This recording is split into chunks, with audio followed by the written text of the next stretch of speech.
बंद रहे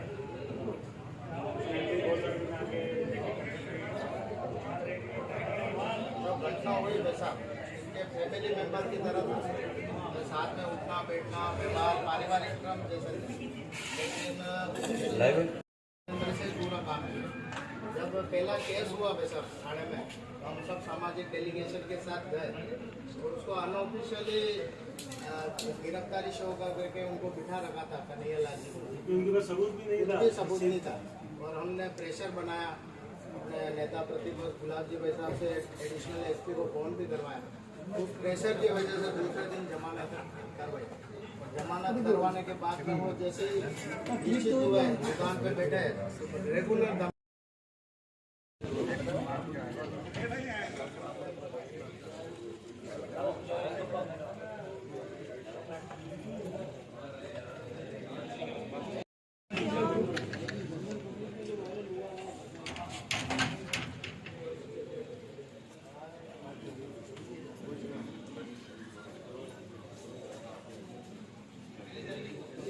घटना के बाद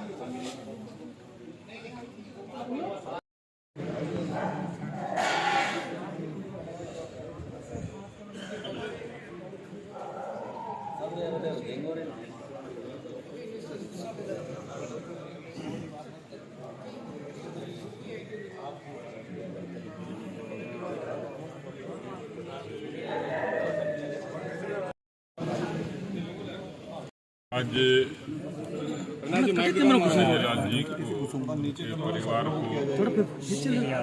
संबल देने के लिए और कन्हैयालाल जी के प्रति श्रद्धांजलि अर्पित करने के लिए आया हूँ। तो शहीद हो गए, लेकिन NIA की जांच से बहुत सारी चीजें उजागर होंगी। हो सकता है कोई बहुत बड़ी वारदात संभव थी, जिस तरीके से पिछले कई वर्षों में इस शांत प्रदेश और शांत शहर में जिस तरीके से एक पूरा रेडिकल ग्रुप काम कर रहा था। 2014 में भारतीय जनता पार्टी की NDA की सरकार मोदी जी के नेतृत्व में बनने के बाद यूं तो देश में कोई बड़ी आतंकवादी घटना नहीं हुई, 20% घटनाएं कम हुई हैं और 34% मौतें कम हुई हैं। 2 घटनाएं 2016 में आतंकवादी हमले की हुई थी और उसका सर्जिकल स्ट्राइक और एयर स्ट्राइक के जरिए माकूल जवाब भी दिया गया था, और उसके बाद से इस तरीके की कोई बड़ी घटनाएं नहीं हुई थी। इस घटना से 2 पक्ष सामने आते हैं कि अभी भी हालांकि देश में पूर्वोत्तर का उग्रवाद, कश्मीर की घटनाएं और जो नक्सलवादी किस्म की घटनाएं होती थी उसमें भी काफ़ी कमी आई है। इस घटना से जो चीज़ें सतह पर थी वो ऊपर आई हैं। और एक बात राजस्थान के संदर्भ में समझ में आती है कि राजस्थान की गुप्तचर एजेंसियों की कमजोरी, राजस्थान की सरकार की कमजोर और लचर और कानून व्यवस्था, जिसके कारण इस तरीके के अलगाववादियों को लगा होगा कि इस पीसफुल स्टेट में इन गतिविधियों को आराम से आसानी से कारित किया जा सकता है। उदयपुर जैसे शहर को टारगेट करने का भी मकसद यही था कि एकदम सुदूर दक्षिण के इस शहर में इस तरीके की घटनाएं कभी इस रूप में हुई नहीं थी। तो राजस्थान की सरकार की जो कानून व्यवस्था की स्थिति है, गृह मंत्रालय की जो स्थिति है, पुलिस प्रशासन की जो लापरवाही है और खासतौर पर इंटेलिजेंस की जो कमजोरी है, वो साफ तौर पर समझ में आती है। इस घटना से सबक लेने की तो आवश्यकता है ही। नेशनल इन्वेस्टिगेटिंग एजेंसी ने जब इसको हाथ में लिया है इतनी तत्परता के साथ, तो कोई न कोई कारण रहा होगा। उम्मीद करते हैं कि कन्हैयालाल जी का बलिदान व्यर्थ नहीं जाएगा, लेकिन क्योंकि अभी भी लगातार धमकियों का सिलसिला भी है, भय भी है, इसलिए कन्हैयालाल जी के परिवार को माकूल सुरक्षा मिले, इस बात की आश्वासन और कोशिश राजस्थान की सरकार को करनी चाहिए।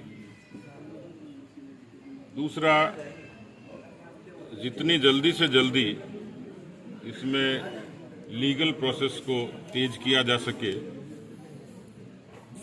और एक नज़ीर बन जाए कि इस तरीके से कोई घटना कारित करता है तो उसका अंजाम क्या होता है।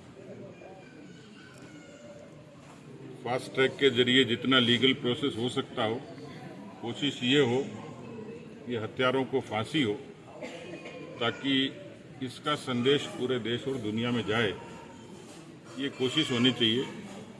कन्हैयालाल जी के परिवार के साथ भारतीय जनता पार्टी का पूरा परिवार उनके साथ खड़ा है, सुख में दुख में। पार्टी के बहुत सारे नेताओं ने भी संवेदना व्यक्त की है, पार्टी की स्थानीय इकाई भी उनको हर तरीके से संबल और संरक्षण देने के लिए तैयार है। आरोपी की बजाय अपने पाप पर पर्दा डालने के लिए वो जवाब क्यों नहीं देते कि राजस्थान की आज जो कानून व्यवस्था के हालात हैं उसके दोषी कांग्रेस पार्टी और अशोक गहलोत गृह मंत्री खुद हैं।